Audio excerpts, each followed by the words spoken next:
The Paul Leslie Hour, helping people tell their stories. And now, your host, Paul Leslie.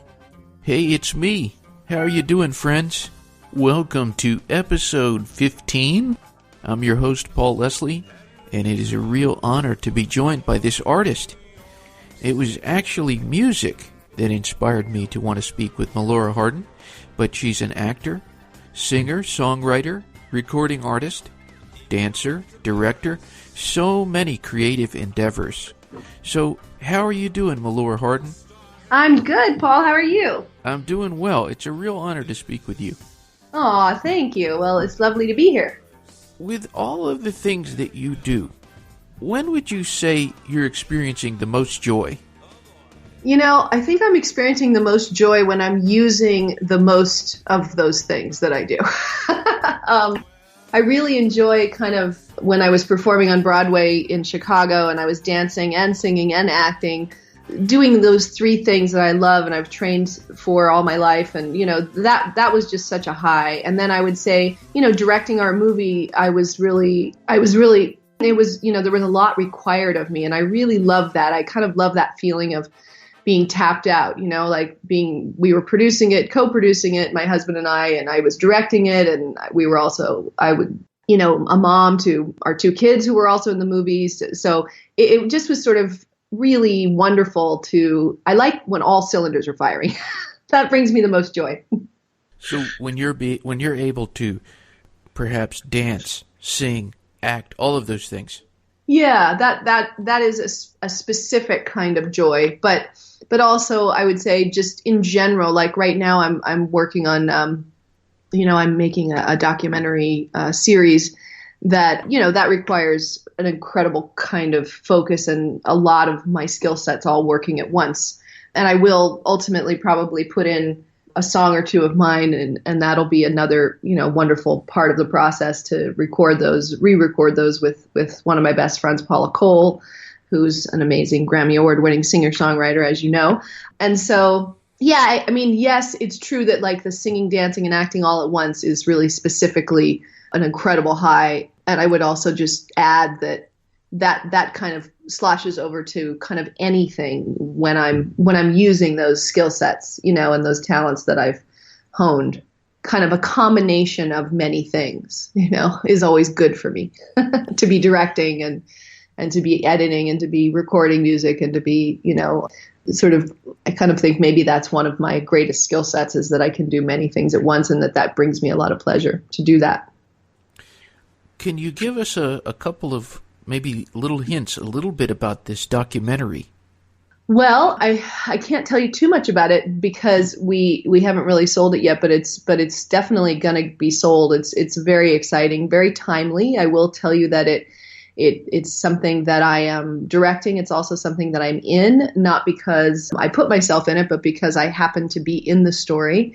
It is about sisterhood and it's about sexual abuse. My subject was brutally raped when she was 7, but she also has a connection to me through a fan letter that she wrote me when I was 10 years old. So it's a very interesting, and to be honest, we actually came back together again through music because I was, or I should say we actually met in person, 43 years or 40, I guess 40 years later. Was it 40 years later? Yeah, I guess that's right. 40 years after the fan letter.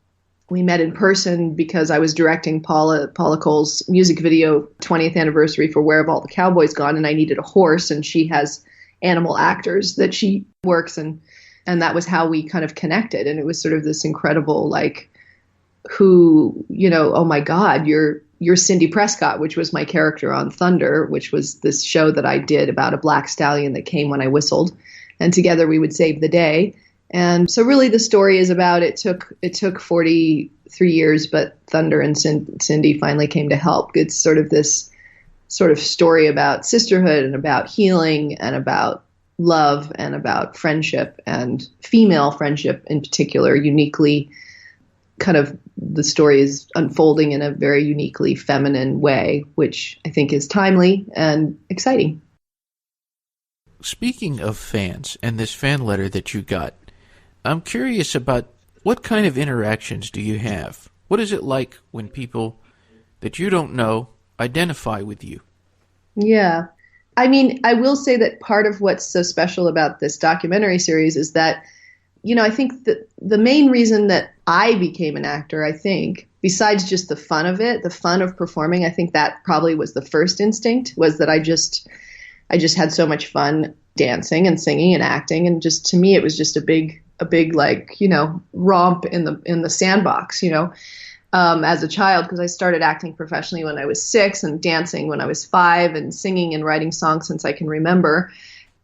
And I think that, but then when you get older and you get more conscious of what you're doing, you realize that really the reason you're doing it is to touch people and move people and to make them laugh and I think that the success of The Office really was the time that I noticed, how many people would come up to me and say, going through this terrible divorce, you made me laugh, you kept me laughing, or, thank you for all the joy that you brought me. And, just, thank you for, getting me through these hard times or through someone's, death, or just, relaxing me at night with a good laugh. And that was really, I think, very meaningful to me and made me realize that that's the stuff I gravitate towards too. As an audience member, I gravitate towards things that move me. I remember seeing Les Mis on Broadway in the 80s when it first was there, and I sat on the edge of my seat and thought, oh my God, I want to do that. And then I got to do that at the Hollywood Bowl here, which was one of our incredible outdoor venues that holds 19,000 people. And, I had 60,000 people see me over the course of 3 nights sing I Dreamed a Dream under the stars and under heaven and God and all those you're singing about in that show. And that was just extraordinary, So that's really what it is. Like now at this, great entertainment is so fun, but great entertainment that has meaning and that is doing good in the world is really kind of where I'm at in my life now and where I'm at in my creative expression and what I want to be doing. And so when you get that feedback that somebody was moved by you, or that you made them think a different way or change their thoughts about something, or you made them have a conversation that they've been wanting to have, that they couldn't have until they saw something you did, or a piece of music you wrote, or, or a film you directed, or whatever. It really is very gratifying and very exciting. So that's most of my interaction with fans is really about how they're moved by me and moved by something I've done or something I've been a part of or some little part I've played in something. And it's really wonderful. It's really beautiful. And you mentioned earlier the singer, songwriter, and recording artist Paula Cole. Uh-huh. Which I saw the music video that you're talking about, the new Where Have All the Cowboys Gone? Uh-huh, yeah. And she has a special place in my heart because without having ever done an on-camera interview, I asked her, the music star that she is, would she be willing to do that? And she said sure. And it was just a lot of people were very touched by what she had to say. So yeah. Tell us about Paula Cole. She's a deep soul. I mean, she's one of my best friends. We met when we were both pregnant with my first daughter and her daughter, and we both chose to have home births, and so we kind of bonded over that experience.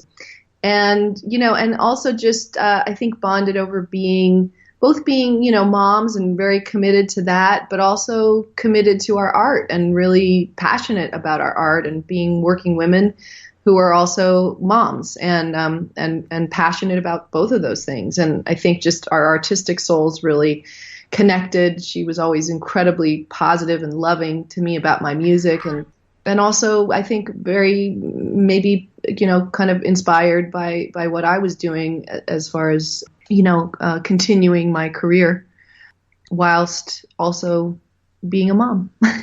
So she's wonderful. And we've actually had a couple working again on this documentary series. She's going to be scoring the series and producing a couple of my original songs for me, as well as, I'm sure, including a couple of her originals. I'm assuming when we get to that portion, we'll see how that all pans out. But that's the intention. I put it out there that people could ask you questions. And I heard from people around the world, quite literally. Wonderful. And I wanted to present this first person here. And I'm going to play back. I hope you can hear it. Here we go. Okay. Hi, my name's Maddie, and I have a question for Melora.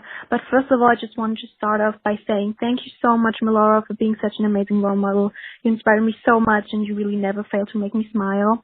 And even more importantly, thanks to you, I got to meet some of my male best friends, and I couldn't be more grateful for that. You're amazing. So, since you're not only actress, dancer, singer, director, I mean, you've done it all. I guess it's not always been easy. Probably did not always work out, and you had to deal with lots of no's and failures. So my question is, if you don't mind, do you have maybe any advice for your young fans, how to deal with rejection or how to feel better about yourself and, not give up when you really want to? Thank you so much and love you. Mwah. Okay, and that's from Germany. Well, first of all, that's beautiful, and she made me cry. Wow. That's really touching. Yeah, I would say that, we all want to give up sometimes, and I would say that, that first of all, you need to look at how you're contributing to whatever your situation is, because sometimes I think people look outwardly and they think, oh, these people are doing this to me, or why can't I get mine, kind of thing. And you focus on the negative. You focus on the sort of what it is that isn't coming to fruition the way you would hope it would. And I think it's really important to kind of look inwardly instead of outwardly and sort of think, how am I contributing to the narrative here? How am I contributing to the way this is all unfolding? And if you can figure that out, or you can go to a therapist who can help you figure that out, or you can talk to a friend who can help you figure that out, or a family member, I highly recommend that, because I do think that once you find that, you can realize how breakdowns really can precipitate a breakthrough, as long as you don't align with the breakdown. Like the breakdown is the thing, and that's the real truth, because a breakdown is an opportunity to look deeper and to dig deeper and to ask yourself really important questions, like, what is going to make me happy? What am I actually going for? And am I going for the right thing, or am I just going for this because this is what I think I should be going for? Or is this person, am I my best self with this person? Or am I my best self in this job? Or, am I bringing my special skill sets to this environment? Because everybody has unique and special contributions to make in relationships, in family, in career. And it's important to identify those and then value those, to really, really value those things, and to hold them up high and really put them out with a lot of love and gratitude and humbleness. And so, yeah, I would say communication with the people around you that you trust, that can really help you figure it out, and then think of it as an opportunity. Great answer, and thank you to Maddie, and I believe she's from Germany, who sent that in. And then we have one more. It looks like Hassan, but he says it's pronounced Jason. Melora, I'm very excited to hear you on Paul's show. I'm most familiar with your work as Jan from The Office, in which you were fantastic. We've also worked in other shows and projects I love, and my question is, you have to put together a room full of IKEA furniture with Thomas Magnum from Magnum PI, Alan Shore from Boston Legal, or Sam Beckett from Quantum Leap. Which one would you pick and why? Bonus question. Your pick if your options were instead Dwight Schrute, Leisure Suit Larry, or Rob Schneider's Jessica from The Hot Chick. There we are. Well, let's see. That's cute. That's a very cute question. Very creative question. Thank you, Jason.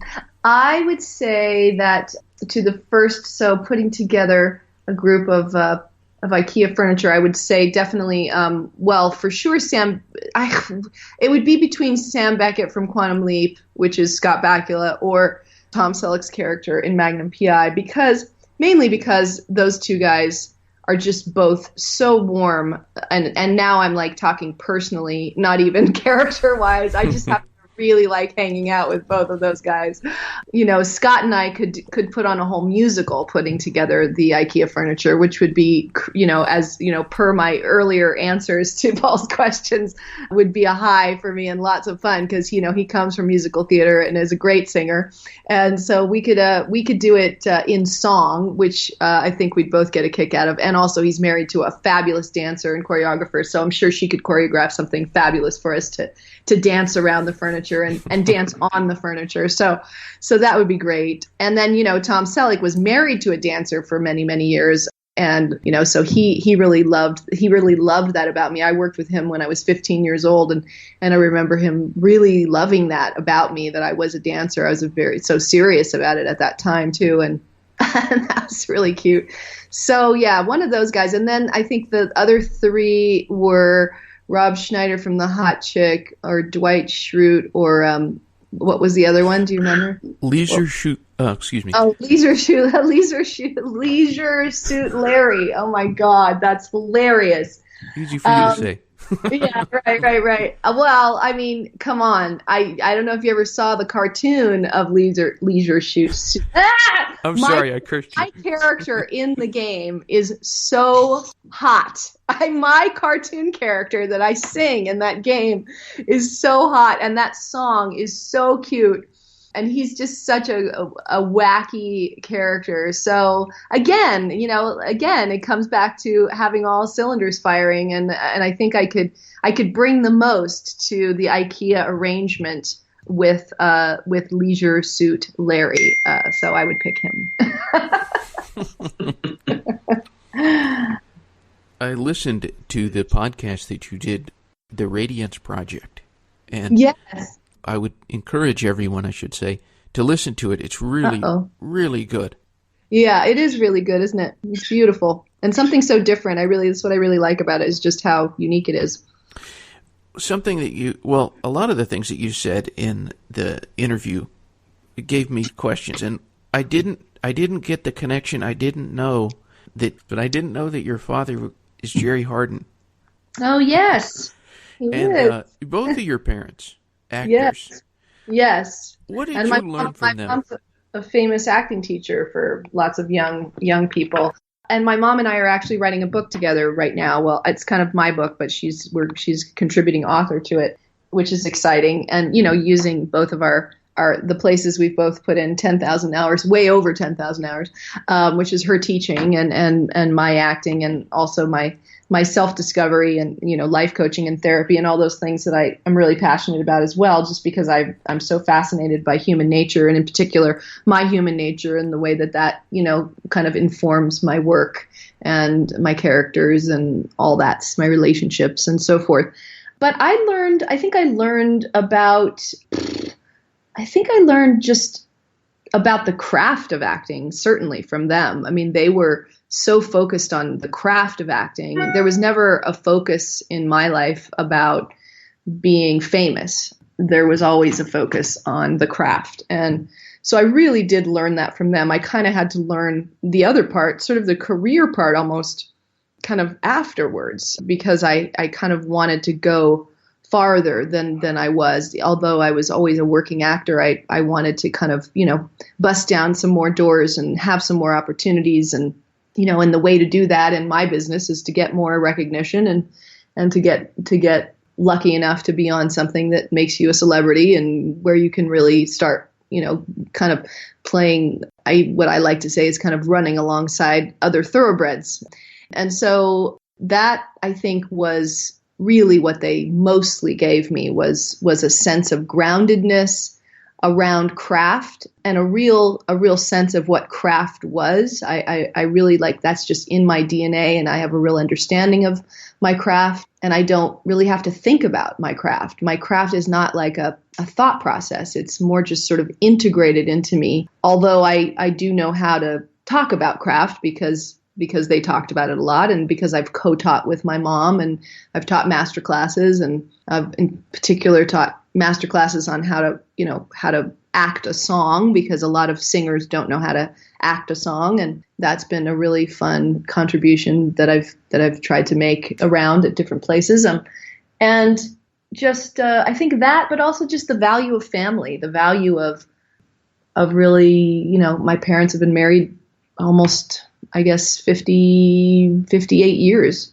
And, they've gone through ups and downs and good times and bad times. And I think they taught me about tenacity and continuing to strive for your ideals. Like, my husband and I have been married. We just celebrated our 20th wedding anniversary, and we've known each other for 30 years. And we continue to grow and evolve our relationship. Neither of us are sedentary in the way we approach a relationship, a marriage. We work to keep it thriving, and we're willing to face the dark in order to see the light on the other side. And we have great teachers and helpers, and we're both willing. And, one of the therapists I had used to say, you make a choice to be with someone, and then you have to be willing to do what it takes to make that choice work and to keep making that a choice.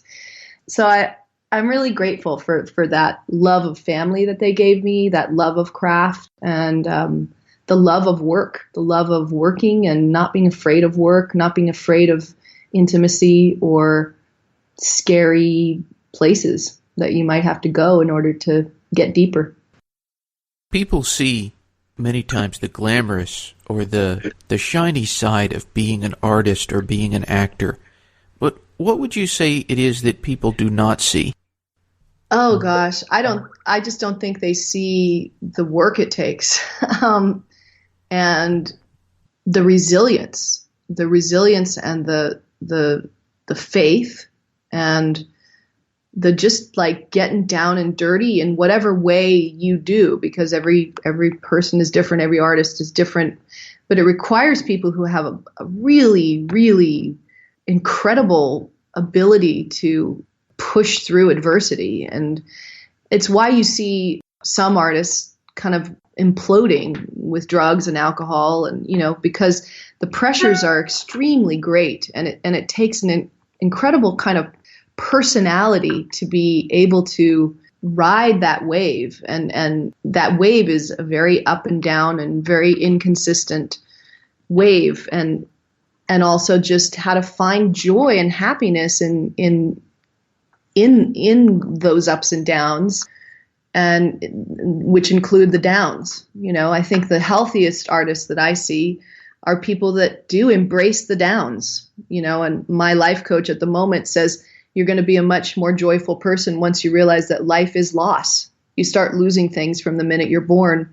If you can embrace this idea that life is loss, then you're going to be more joyful, because, you're not always trying to strive for the things that you've already lost, like a long time ago. And so I think it takes, and it is a hard question, because it just isn't, my answer is my answer. And I'm sure a lot of artists would say other things. And so I feel like that's sort of the point, right? Is that it really takes just a certain kind of person, and what that certain kind of person is sort of undefinable, because it is unique to each artist. But it definitely does include resilience, and it definitely includes tenacity. That's for sure. And hard work and fearlessness, fearlessness, and the embracing of pain, the embracing of the dark, the embracing of the downtimes and the loss. What have you learned from the characters that you have interpreted? Oh God, I mean, usually I just did a really fabulous one-woman movie, which is just this quirky little film that is going to find a home for sure, probably at the beginning of next year. There is an Instagram account for it, so everybody should follow it. I think it's Golden Vanity Movie or GV Movie, or at GV Movie, something like that. Anyway, I'll find that before we finish here. But what I like about it, it's these two young filmmakers the filmmaker, two young writers who partnered together. One is the producer and one is the director of the film. And they really set out to do this very specific and quirky, bizarre little movie that, as far as we know, is the first one-woman movie ever. And I do sing in the movie, since we are kind of drawn to this conversation through music. I do sing in it, and that's really fun. And I play this character that is sort of she's sort of kind of based on Judy Garland. It's loosely based on some Judy Garland tapes that she made right before her death, that she was intending to write an autobiography. And so it's this tragic, it's funny and it's dark and it's tragic, this movie. And it was so fun to get inside her, because I think that there was a part of me that for a long time in my 20s, I used to think I was born in the wrong time, because I was a singer and a dancer and an actor, and Judy Garland was one of my heroes, my heroines. And I really was sort of feeling all the time like, I should have been born in the, in the 40s, the 40s and the 50s, when I could do all those musical movies and, would have gotten under contract with, Warner Brothers or whatever. And, it's just such an incredibly tragic story that if I learned anything, it's just, I think I've already had come to this a long time ago, but just that, we're so fortunate, nowadays, and, what is available to artists, in particular female artists, but all artists, now, and performing artists and the rest is so, it's right at our fingertips. There's not like such a big golden lock and key like there was back then. And I think that this is a wonderful example of what that's like when people were kind of imprisoned by that studio system and by the beliefs that, people had to be, destroyed in order to practice their art. So, well, speaking about the music, as I said at the top of the interview, one of the things that inspired me to want to interview you was this album of yours. It's called All the Way to Mars, and it's a lot of songs in terms of variety. There's a Paula Cole song on there. There's many songs that you wrote, and then, of course, some classics from theater. And I'm curious, what would you say is your song, the Melora Hardin song, if you had to pick one? That's a hard question. Are you meaning something I've written, or just in general, any song? Just in general, a song you wrote, or it could be any song. God, there's a Billy Joel song that I just love. But I think I do. It's called And So It Goes. I think it's just one of the most beautiful songs ever written, and so vulnerable and so kind of really the way a love relationship is, which is that, like, I bare my soul to you and you can take it or you can leave it. And that's just, but I give it to you. I give it to you fully. There's something really beautiful and resonant about that song for me. But there's so many. God, I could, you know what I mean? I'm just, that one popped into my head. But there's so many.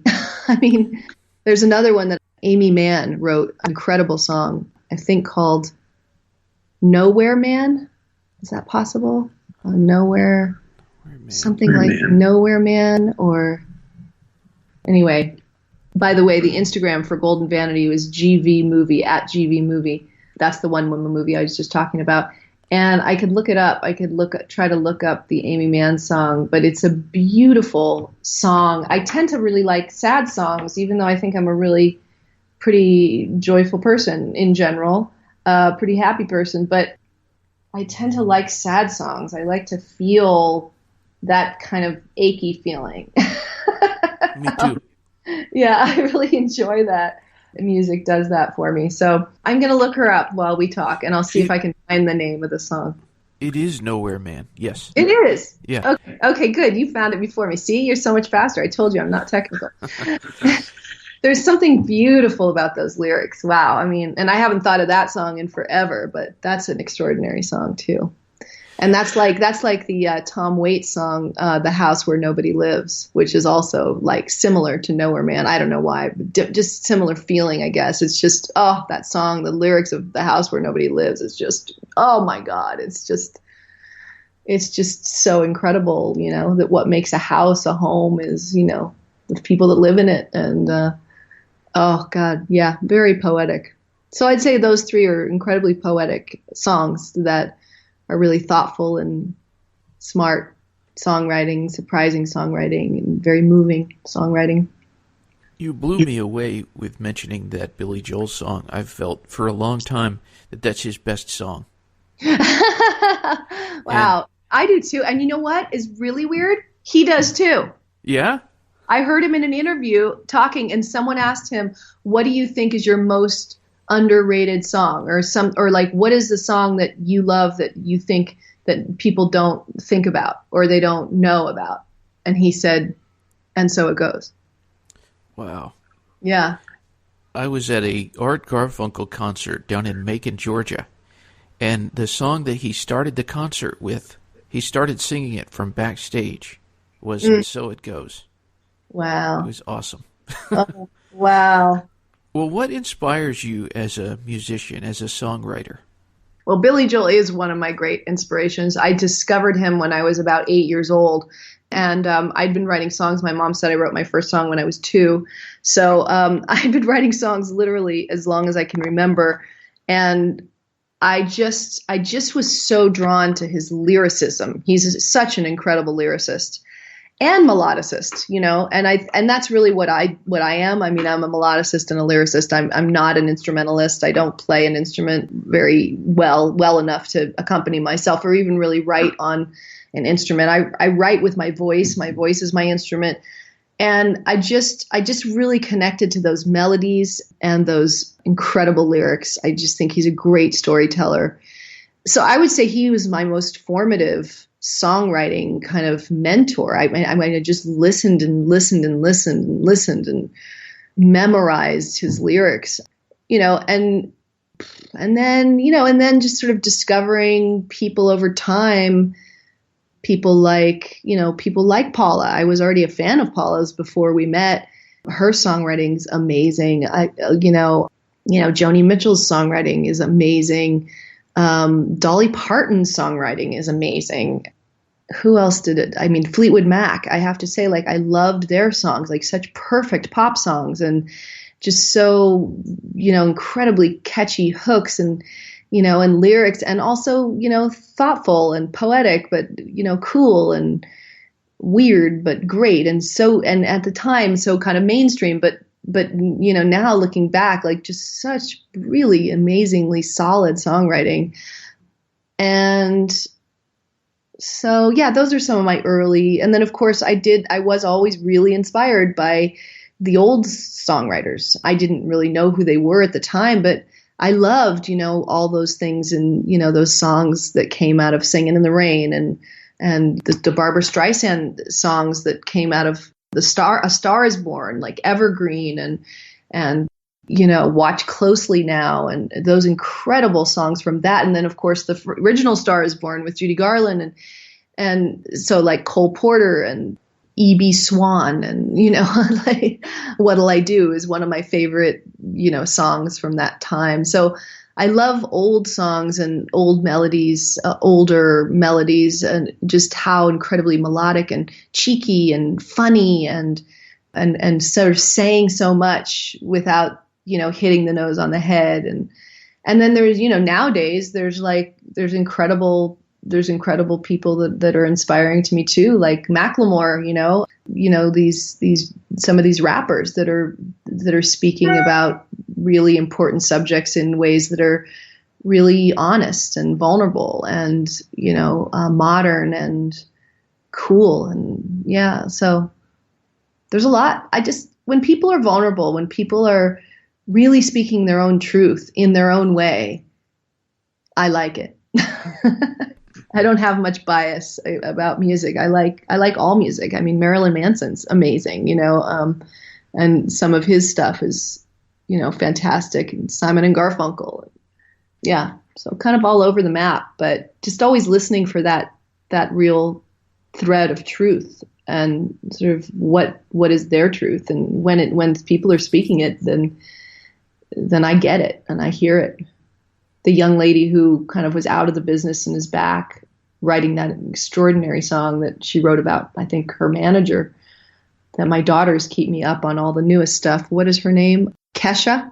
Oh, yeah, Kesha. Yeah, that new song that she's written is just wonderful. It's just a beautifully crafted song and beautifully produced, and she sounds amazing on it. And you can just tell that it's absolutely from her heart, from her guts, you know. So I love that. I love it. When I hear that, I'm in. I'm sold. You have very eclectic music taste. I do. I do. I do. As a singer and songwriter and recording artist, what would you say is the biggest compliment you've ever received? Well, someone once told me that, I've got two. Someone told me once that they had put in my CD Purr and that they'd memorized all the lyrics and that they'd been driving around Los Angeles listening to it. That was ridiculous for me. I couldn't even imagine that someone had done that the way I've done for, so many other artists. And that was very exciting to me. That was kind of in my 20s. And then, parents at school had this adorable little girl in kindergarten who was 5. Her name was Faye. And Faye, they had put in my CD, my Purr CD, and she loved it so much and knew all the lyrics. And every time she'd see me, she'd just throw her arms around me and was just sort of almost starstruck with me, because of my music. I'm this little 5-year-old. And she just like melted my heart. And ultimately her parents said that, Faye wanted to have her first sleepover at our house because she wanted me to sing them to sleep at night. And then, of course, my children are, many years older than Faye. So anyway, Faye had her very first sleepover ever at our house when she was about 6. And I sang some songs from, she's a little pistol, this girl. She's going places, let me tell you. She's got 4 brothers and just her. So she's gonna be quite amazing little young woman. But anyway, so we had her over and she was just adorable and just, I tucked them in at night and I sang a few songs from Purr, and she knew all the lyrics and just had a smile plastered on her face from ear to ear.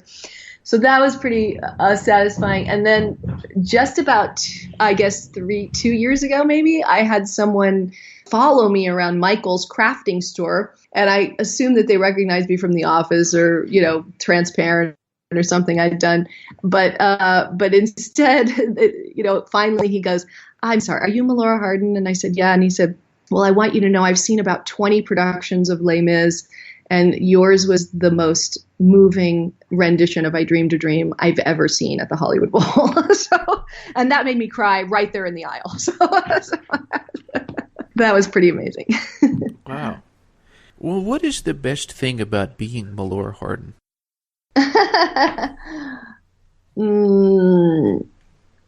My children and my husband and my life and my animals. And I guess that I feel, safe enough to feel, whatever that is, and to, through those deep feelings, express. And so I'm very grateful for having, as my friend Hunter and I say, and even Joanna Coles, who is the woman that my character on The Bold Type, which is this new series I'm doing on Freeform, is based on. We sort of say we are women that enjoy swimming in the deep end. So I think that might be my favorite thing about me, is that I like to swim in the deep end with other people who like to swim in the deep end. You got a chance to talk with a couple of people who had sent in those questions, but just for anyone who's listening in, you have a lot of very devoted fans.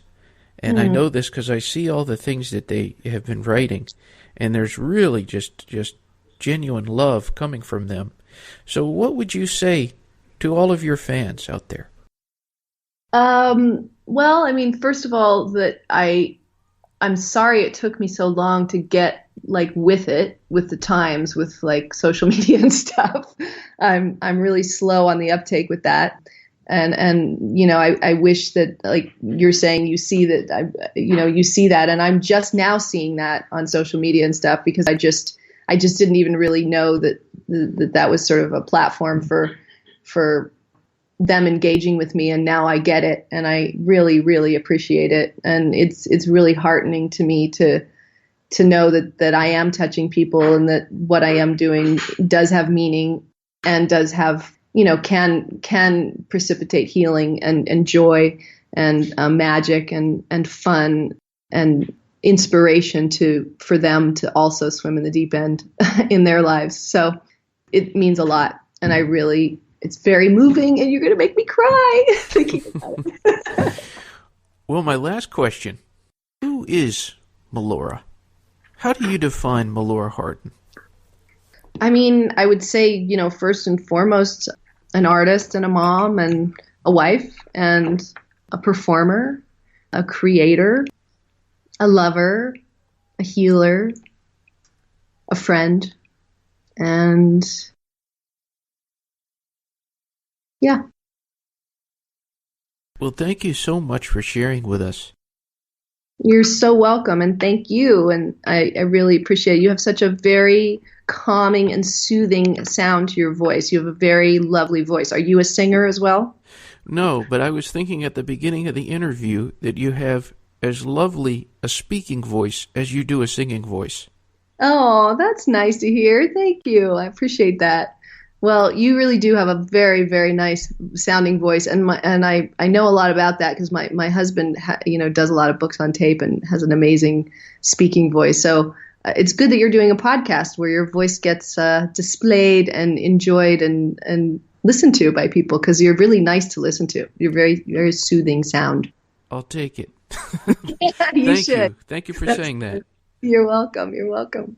Well, I really appreciate your interest, Paul, and your excitement about my music. That always moves me to no end. I've had, probably obviously the most success that I've had in the world has been through my acting. And so I don't know why, but it's just, for me, it's always kind of special when people connect to my music. And I've obviously focused more of my energy, maybe because that's just what has kind of come my way, to the acting. But I mean, not that I don't spend energy on my music, because I do on my private times. I just mean, like, out in the world, it's not as readily out there as my acting. So it always is just like especially meaningful to me when people kind of seek me out in particular because they've connected with my music, and especially, my songs that I've written from my heart. And like, it really is just like, I kind of can't believe it. And I kind of always just feel really,